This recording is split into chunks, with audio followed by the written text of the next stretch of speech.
शिवसेना आमदार भावना गवळींची शपथ चर्चेत। आमदारकीची शपथ घेताना गवळींकडून जय एकनाथ असा उल्लेख, तर अंबादास दानवेंचा भावना गवळींना खोचक टोला।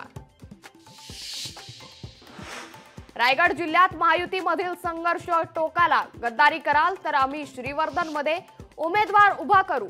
राष्ट्रवादी महायुतीचा धर्म पाळत नसल्याचा आरोप। मनसे अध्यक्ष राज ठाकरे पुणे दौऱ्यावर। पुण्यातील पूरग्रस्त भागाची करणार पाहणी। पूरग्रस्त भागाच्या पाहणीनंतर मृतांच्या कुटुंबांची भेट घेणार। विधानसभा निकालानंतर कळेल मुख्यमंत्री कोण असेल। राऊतांनी पुन्हा सीएम पदावरून महायुतीला डिवचलं। मुख्यमंत्री पदाबाबत राऊतांनी चिंता करू नये, प्रवीण दरेकरांचं प्रत्युत्तर। महायुतीचा जागा वाटप जवळपास निश्चित। शिवसेना 100 जागांसाठी आग्रही असल्याची सूत्रांची माहिती, तर राष्ट्रवादीही सन्मानजनक जागा लढवण्याच्या तयारीत। भाजपची 288 जागांवर लढण्याची तयारी, मात्र महायुती म्हणून एकत्र लढण्याचा निर्णय। चंद्रकांत पाटलांचं विधानसभा निवडणुकीबाबत मोठं वक्तव्य। अजित पवारांचा आणखी एक आमदार पवारांच्या गळाला। आमदार चेतन तुपे शरद पवारांच्या व्यासपीठावर। पुण्यातील कार्यक्रमात चेतन तुपे पवारांसोबत उपस्थित। विधानसभेसाठी मनसेचा पहिला उमेदवार ठरल्याची चर्चा। हडपसर विधानसभेत मनसेचा शिलेदार उतरणार रिंगणात। मनसे नेते साईनाथ बाबरांचा हडपसर विधानसभेवर दावा। विधान परिषदेच्या 11 नवनिर्वाचित आमदारांनी घेतली शपथ। विधिमंडळाच्या सेंट्रल हॉलमध्ये पार पडला शपथविधी सोहळा। उपसभापती नीलम गोरेंनी दिली पद आणि गोपनीयतेची शपथ। खडकवासला धरणातून थोड्याच वेळात 5000 क्युसेक वेगानं पाणी सोडणार। पुणेकरांना सतर्क राहण्याच्या प्रशासनाच्या सूचना।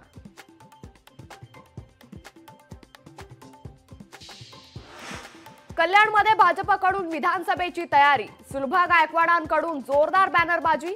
व्हा तयार करू पुन्हा विजयाचा एल्गार, अशा आशयाचे बॅनर। वरळीतील नागरिकांनी घेतली राज ठाकरेंची भेट। बीडीडी चाळ पोलीस वसाहतीतील नागरिकांनी घेतली भेट। अहमदनगरमध्ये जरांगेंची 12 ऑगस्टला शांतता रॅली। रॅलीत 10 लाख मराठा बांधव सहभागी होणार असल्याचा दावा। विधानसभा निवडणुकीआधी आनंदाचा शिधाचं वाटप। 1,70,00,000 कुटुंबांना गणेशोत्सवात मिळणार शिधा। आनंदाच्या शिधा टेंडर प्रक्रियेत 9 कंपन्यांचा सहभाग। राज्यातील ग्रामीण रुग्णालयातील रिक्त पदांची माहिती द्या। 12 ऑगस्ट पर्यंत शपथपत्र दाखल करा। औरंगाबाद खंडपीठाचे वैद्यकीय आयुक्तांना आदेश।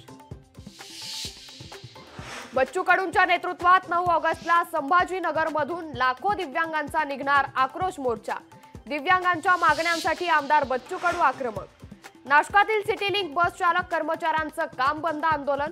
शहरवासियांना वेठीस धरून संपावर गेल्यानं गुन्हा दाखल। कोरेगाव पार्कमधील पॉप्युलर हाईट बहुमजली इमारत कोसळण्याची भीती। काँग्रेस नेत्या संगीता तिवारींची प्रशासनाकडे खबरदारी घेण्याची विनंती। यवतमाळमध्ये ब्रँडेड कंपनीच्या नावे बनावट खाद्यतेलाची विक्री। शहरात स्थानिक गुन्हे शाखा आणि कंपनी पथकाचे धाड सत्र।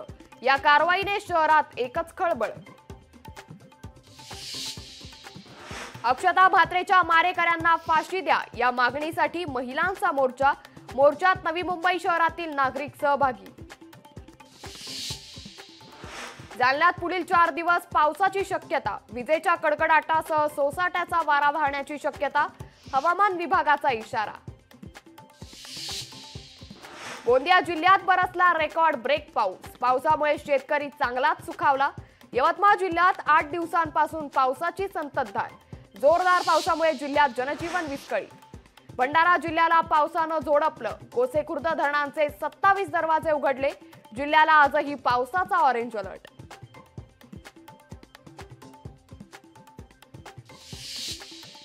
सांगलीतील 4062 नागरिकांचं स्थलांतर। हजारो हेक्टर शेती पाण्याखाली गेल्यानं शेतीचं मोठं नुकसान।